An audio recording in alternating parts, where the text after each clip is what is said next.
ও কিন্তু না, এসির ফ্যানটার মাথাটা খারাপ হয়ে গিয়েছিল, ব্যাটার মাথা জ্বলে পুড়ে গেছে।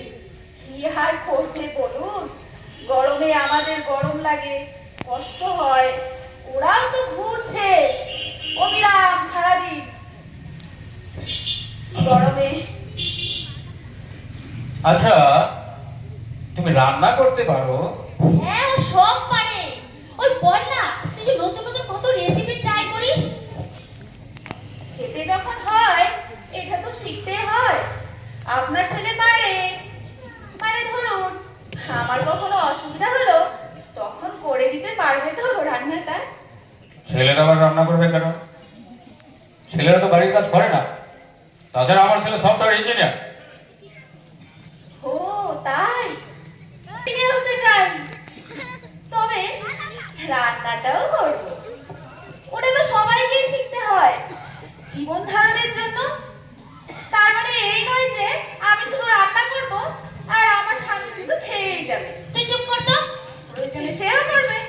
এই তুই চুপ কর তো। ওর কথা কিছু মনে করবে না। ওর তো ছেলে মানুষ। এই হলো আজকালকার দিনে মেয়েদের নিয়ে সমস্যা। ছেলে মেয়ে সমান ভেবে যা ইচ্ছে তাই করে বেড়াচ্ছে। বয়স না, স্ট্রেট চুল, মানে জিন্স পরবে, মানে যা খুশি। যা খুশি ঠিকই তো, যা আমাকে খুশি দেয়, আনন্দ দেয়, আমাদের প্রাণ খুলে বাঁচতে শেখায়, তাই তো করবো। আমরা ভরসা, সুশ্রী, ঘরোয়া শিক্ষিত মেয়ে চেয়েছিলাম। আমাদেরই তো ভুল হয়েছে, ঠিকঠাক মতো খোঁজ খবর না নিয়ে। না না, শুনুন শুনুন শুনুন,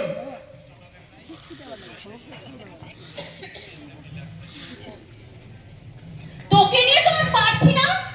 এই নিয়ে চারটে সম্বন্ধ গেল। কি দরকার ছিল ওই ফিরিঙ্গি মনে আর মুখে মুখে তর্ক করার? ছেলেদের কাজ ছেলেদেরই করতে হয়, আর ওই সংসার সামলানোটা মেয়েদের। ওই রান্না